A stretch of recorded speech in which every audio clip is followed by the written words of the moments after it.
only thing we have to fear is fear itself. The National Weather Service has issued a severe thunderstorm warning. Welcome to the Common Sense Practical Prepper Podcast, where prepping doesn't have to be complicated or expensive. Coming to you from a well-defended off-grid compound high in the mountains. Coming to you from his Florida room in Richmond, Virginia. Neither off-grid nor well-defended, unless you count his chickens and cats. Here is your host, Keith. Hey y'all, this is Keith and welcome back to the Common Sense Practical Prepper Podcast, August 22nd, 2025, where we talk about all things preparedness, self-sufficiency, and building a resilient lifestyle. So what we're going to talk about today is my pantry. I've decided to kind of deep dive into my pantry and see what potential mistakes that I've made over the last several years and some of the things that I've done right. And that's the whole reason for this podcast, to tell you what I've done right, what I've done wrong, offer up an opinion, and see if it's something that you want to pursue. So when I first started several years ago, I was all about the mason jar. I grew up with my grandmother and great-grandmother with a root cellar, going down and getting mason jars, the larger ones, the small ones, out of the basement and then out of the root cellar, and then bringing it up for them to cook the meals. So I'm thinking, all right, mason jars. I'll take the bulk pasta, the bulk rice, the bulk beans, and I'll break them down into individual mason jars. Now, they look all great sitting on a pantry shelf, and they certainly have their place, don't get me wrong. But they're bulky, they're fragile because they're glass, and anything that I do put into a mason jar, it's a sterile, a very clean mason jar that I then throw in an oxygen absorber and then vacuum seal it just to be on the safe side. Be very careful about stacking one mason jar on top of the other. I read that potentially the weight of the one mason jar could cause the mason jar on the bottom to pop its seal. So I just went ahead out of the abundance of caution and went ahead and stacked them single, didn't stack them double, because the last thing I want to do is come into my pantry and find that 7 or 8 jars of beans or pasta have popped and they're basically useless at that point. I also read that you tighten down the ring to make sure you've got a seal, but don't keep it very tight. Loosen it up. And I didn't understand initially why, but it made sense. Because if the seal pops, basically telling you it's lost its seal and you probably need to toss the contents, sometimes that keeps the seal much tighter. And I'm thinking, well, it's kind of counterintuitive. Don't I want the seal nice and tight? But if it's a situation where the seal is compromised and it's slowly leaking, go ahead and loosen the seal a little bit. So when it does pop, it's very easy to see, very visible, and you can dispose of it or do whatever you want to do with those particular items in the mason jar. Now, as far as the ring, 6 1/2 dozen, again, I went ahead and did that just to be on the safe side. I don't quite understand the science behind it, but I read it on several different websites, so I will defer to the professional mason jar keeper people, and I went ahead and stuck with that. So they certainly have their place. Now, I've also spoken about the bucket meals. The shameless commercial plug I'll get out of the way. I'm on the affiliate program with Augustin Farms. The affiliate link will be in the show description. You use that affiliate link, there is a chance I will get a small commission from that purchase. Use podcast prep, all one word at checkout, and you get an additional 10% off your order. All right. There's my shameless commercial plug. So looking into these buckets, the big draw, the big plus for me is convenience. The biggest drawback is the price. But like anything else, go ahead and shop around, go to different websites, different time of the year. You got Augustin Farms, ReadyWise, HourWise, Patriot Supply, 4 Patriots. There's probably half a dozen at least out there. And odds are there's a parent company that probably fills all the orders for all the companies and just slap a different sticker on it. But regardless, Augustin Farms is the company that I prefer because I've tasted most of the food from most of the companies. Augustin Farms was just the one that I landed on, who I contacted about being a part of the affiliate program. So convenience is huge. They're stackable. So you don't have to worry about double stacking, triple stacking. You're not going to have any issue with that. They're sealed into buckets. The buckets are resealable. A lot of the individual meals are resealable as well.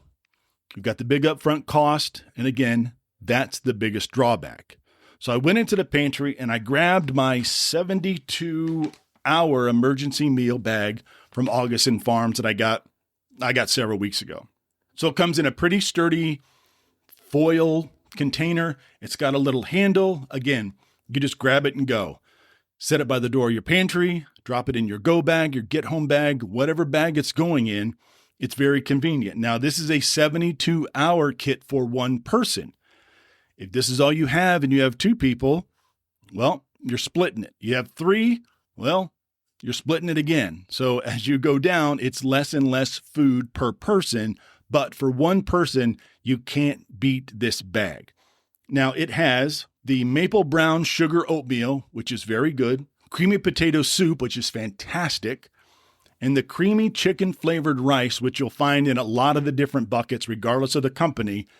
On a scale of 1 to 10, I'll give it an 8. What you're doing is you're taking this food with you, boiling water, and it's meant to sustain you until the next day or until things calm down. This is not meant to be a 5-course meal at the Chez Paul where you're getting all the best food that's cooked by a chef, a world-renowned chef. If you flip over and you look at the ingredients, there's going to be plenty of preservatives, monosodium-dehydrated polyphosphate, and a bunch of other stuff that I can't even pronounce. But again, we're not eating this on a daily basis. This is something that we're eating in case of an emergency. It's going to get us the calories we need. It's going to be a warm meal. It's going to increase morale. We're not eating this as far as to be fit and trim. I don't think there's anything organic in any of these buckets. But again, when the poop hits the fan, are you really? Well, I'm sorry, Keith, that super duper ultra processed sugar something or other oatmeal, that's not organic. I'm going to have to pass. Well, then that's more that sugar super duper processed oatmeal for me. Again, this is getting us through a couple days of some really tough times. We're not eating it necessarily for the nutritional value. Certainly going to need to supplement this, especially in a long SHTF situation with the vitamins, your A, B, C, Ds, your Ks, your potassium and magnesium. That should be part of your regular daily routine, SHTF situation or not. So you're going to need to supplement your bucket meals. Now, let me grab this Augustin Farm bucket and I'll try not to give myself a hernia. So this one is a 30-day supply for one person. And again, it's a 15-day supply for two person and so on and so on. So this one has the soup, the oatmeal, pancakes, fettuccine Alfredo. We got the cheesy broccoli rice, Spanish rice. We got the soup. We got banana chips. We got all sorts of puddings and desserts. So again, it can be a bit pricey, but check the website. Use the affiliate link as I tear my shoulder out of my socket, and use the coupon code Podcast Prep and you get 10% off. So again, just keep an eye on these different sites. You'll always see a buy one, get one, or buy this bucket and get a 72-hour kit on top of it. It's definitely worth looking into. The convenience is fantastic. The price can be a detractor, but when you weigh it all together, I think it might be a good option for a lot of people. So what I'm going to do, I'm just going to mix and match. I'm going to take my buckets, and they're going to be in my pantry alongside my mason jars. I'm not going to start dumping out things from my mason jar, but what I'm going to start doing is, like for dinner tonight, I may grab one of the bow tie pasta filled mason jars and have that for dinner. So I think I'm going to start pulling from the mason jars and then obviously leaving the buckets for those particular situations. So again, just something to think about. Again, I don't want to say it was a big mistake that I made back in the day when I first started, but it's a learning process. Prepping is a journey just like anything else. And as you go along, you make little tweaks. Oh, this was great. This is not so bad. This was an absolute disaster. I'll never do that again. So as we learn, it just makes us better preppers in the end. So I'm not sure what everybody else has in their pantry, but again, I'm going to go mix and match with the buckets for convenience and then the mason jars for things that I've already had for several years. And I'm just going to start eating from them because, again, in a bug out situation, if I've got to go, my bug out bag is not full of 6 mason jars full of pasta and 3 mason jars full of 15 bean soup.